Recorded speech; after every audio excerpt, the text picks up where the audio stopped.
Welcome to the nerdy multiverse. House of the Dragon is back with the 6th episode of the series, and this episode has a lot going on in it that has to be talked about. So let's break it down and give our thoughts on the new episode titled The Princess and the Queen. Before we get started with this episode though, we want to give you all a spoiler warning. As we break down this episode, there will be loads of spoilers, whether it's for the episode, the original Game of Thrones show, or the source material. Now that all of that stuff is out of the way, let's get started with the episode. This episode jumps a decade or more into the future of the story, and we see the majority of the actors that were younger being recasted for the series going forward. Some may be upset or confused by this, but don't worry, the original actors have spoken on how there is a possibility of them returning for the second season, possibly to fill in storylines that occurred during the 10 years that we weren't able to see. For someone that wasn't so keen on getting married or having children, we open the episode to Rhaenyra having a child, and it being revealed that this is her third child now. Throughout this episode, there's a lot of talk about her children and who their real father is, as none of her children have the notorious white blonde hair that people say only true blood Targaryens have. And it is made quite obvious in the episode who their real father is, as it is not Laenor, Rhaenyra's husband, nor Criston, but Harwin Strong, who in the last episode during the wedding ceremony was the guy that went in and saved Rhaenyra from the crowd. After the birth of the child, the queen requests for the baby to be brought to her, and immediately. So Rhaenyra decides to bring the child herself, along with Laenor. Even after just giving birth and still bleeding, she still stays with the child. When Rhaenyra and Laenor arrive to the queen's room, we see that Criston Cole is standing outside of the door, presumably as her new queen's guard, which is most likely what saved him from exile and death in the last episode after he killed Joffrey at the ceremony. Viserys and the queen both hold the newborn, but when the queen does, and handing the child back to Laenor, she makes a comment on how maybe one day he will get one that actually looks like him, feeding into the fact that the children are not Laenor's but Harwin's. Alicent asks them if they have found a name for the child, and Laenor blurts out Joffrey, obviously being the name of his former friend and secret lover that was killed by Criston. The couple gets back to the room where Rhaenyra's other two sons and Harwin are waiting. They say that they picked out a dragon egg for the new baby, and you can already see the sort of fatherly bond that Harwin has with the two sons and now his new child. We head to the dragon pits, which is the same location that we saw destroyed in the original show, where those characters decided who would sit on the Iron Throne at the end of the series. Here in the dragon pits, we see Jacaerys gets his dragon brought out for the first time, where we see him sort of claim him as he commands him in High Valyrian, where Vermax, his dragon, is fed a goat and they start their lifelong bond, which was rumored to have never been possible, as many, including the queen, thought that Rhaenyra's children would never see their eggs be hatched, as they were thought to be descendants of the strong house rather than Targaryen and Valyrian. We see two of Alicent's children, Aegon and Aemon, where the two mention Aegon's dragon, whose name is Sunfire, having the color of gold. This dragon is what went on to be put as the golden dragon on the Targaryen banner. They all seem to pick on Aemon, saying that they got him a dragon as they just bring in a pig, teasing him that he doesn't have his own dragon as of yet. In the book, he is the one that has Vhagar, which is obviously not the case in the series, as Vhagar is Laena's dragon. Vhagar being a huge dragon and also being referred to as one of the oldest and largest dragon in the world. We see Alicent and Viserys' child, their daughter, Helena, who is studying and examining different insects. Aemon comes in, telling his mother about what happened, and Alicent tells him that he will have a dragon one day, and Helena says that he will have to close an eye as she looks at the insect. Her saying this right after Aemon and Alicent talking about how he will eventually get a dragon of his own is definitely a big foreshadowing to what will probably happen in the future of the series, and a hint to what happened in the book. The queen goes to the king to talk about what happened between their kids, and we can sort of see that it does in fact look like that the arm that was infected has been amputated, and we see throughout the entirety of this episode that there are marks all over his face, meaning that the leprosy, which has been confirmed to be what he has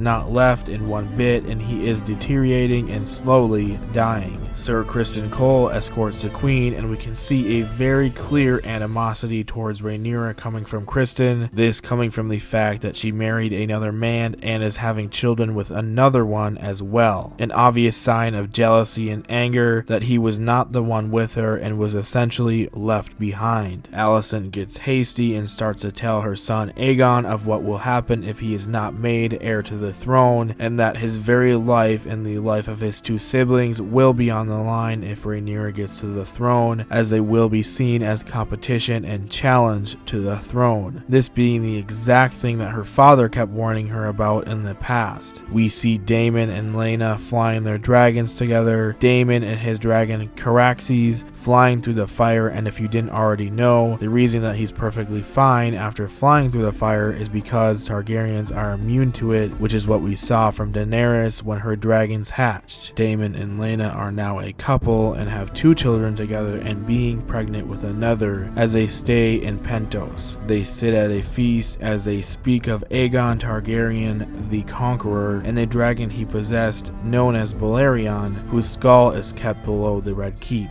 We cut to see Aegon and Aemon being trained by Criston while the king and his hand watch. The 2 children of Alicent, Aegon and Aemon, are wearing green, which once again, as they are half of the House of Hightower, the color green is lit on their beacons when they call their banners to war. Harwin comes in and tells Criston that he should train all of his pupils, where Criston has Aegon spar and aggressively fight Jacaerys. Arwen stops them and Criston accuses him of treating the 2 boys as if they were his own sons, which causes Arwen to lash out and attack Criston, leading to him being expelled from the City Watch and his father later attempting to resign from his position as Hand of the King so that he brings no shame to the king due to the actions of his son. Rhaenyra overhears Arwen and Lionel arguing over what happened and the shame the children bring to the king as they are not true Targaryens. Laenor and Sir Carl show up together and drunk to Rhaenyra's room, where Laenor tells Rhaenyra of how he wishes to return to the Stepstones due to the conflict that is rising there, but Rhaenyra tells him that he needs to stay for the sons and because of everything that's going on. Laena speaks with her daughter of how her egg is not hatching. Her not having an egg may lead to her eventually taking Laena's dragon Vhagar because of what happens to Laena. We see the council meeting, speaking of the conflict rising in the Stepstones. During the council, Rhaenyra tries to suggest to Alicent that they organize a marriage between Jacaerys and Helaena to lower the amount of tension between the two and bring the family back together, avoiding a possible civil war between them all. Lionel attempts to resign from his position as Hand of the King, but Viserys ends up denying the request as Lionel is unable to explain the reasoning behind it, but they agree that he can take his son back to Harrenhal, where Arwen serves as the heir. This all leads to a dark plot organized by Larys, who is the son of Lionel and brother of Arwen, where he sets free some prisoners and cutting their tongues out to presumably keep them from revealing information in the near future if they end up being captured. Laena is in labor, but they are having complications with getting the child to come out, much like what happened in the first episode with Aemma. He ends up losing both Laena and the unborn child after she leaves and goes to Vhagar, where she has him burn her and kill her. This makes me think that their daughter without a dragon may end up having Vhagar as her own in the future now that Laena is gone. Arwen is getting ready to leave to head back to Harrenhal as he says his goodbyes to the boys, who are his sons, telling them that he will come back to see them again, but this is unfortunately not going to be the case due to the plot that Larys orchestrated, leading to the burning of Harrenhal and both the death of Lionel and the father of Rhaenyra's children, Arwen. Harrenhal being the same location where we saw Arya Stark being held by Tywin Lannister's men in Game of Thrones. After Arwen leaves, Jacaerys asks Rhaenyra if Arwen is his father and if he is a bastard. She basically ignores the question and just tells him that no matter what, he is still a Targaryen, so it doesn't matter, further falling into those rumors that are true. Rhaenyra goes out to the courtyard to speak with Laenor, telling him that they are leaving leaving and that they should head off to Dragonstone, telling him that he should bring Sir Carl with them as they will need as many swords as they can get. As Harrenhal is burned down, Lionel and Harwin dying in the flames, we hear Larys Strong's voice speaking of how children are a weakness, referring to not only how he just plotted to his own father's downfall and death, but how Rhaenyra has tarnished Viserys' image and name as well. Rhaenyra, Laenor, and their supposed children arrive at Dragonstone, where we cut to King Viserys looking at his rings, where we see a rat come out and roam around his room, something we have been seeing a lot lately. We see the aftermath of Harrenhal's burning and Laena's death, leaving a large feeling of loss for both houses. The episode ends off as Larys tells the queen about what happened, where she seems shocked by what happened, as this isn't what she wanted, as Larys grabs the same type of flower he was picking at in the last episode. To me, Larys is very much like a Littlefinger figure in the show. But that was the 6th episode of the House of the Dragon. We really enjoyed this one. Seeing the time jump in the story and how everyone and everything has changed was a lot of fun. The feeling of people making moves to gain more power, essentially playing the Game of Thrones, is getting very dark now, and we could really start seeing more and more conflict in the next coming episodes, leaving us at the edge of our seat for what happens next. This was my personal favorite episode out of the 6 that we have gotten so far, and we can't wait for the 7th one next week. Make sure to let us know how you enjoyed the episode in the comments below. With all of that being said, thank you all for watching. If you want to see more nerdy content like this, make sure to subscribe to the channel with notifications turned on. We will see you all the next time that we go through and explore the nerdy multiverse.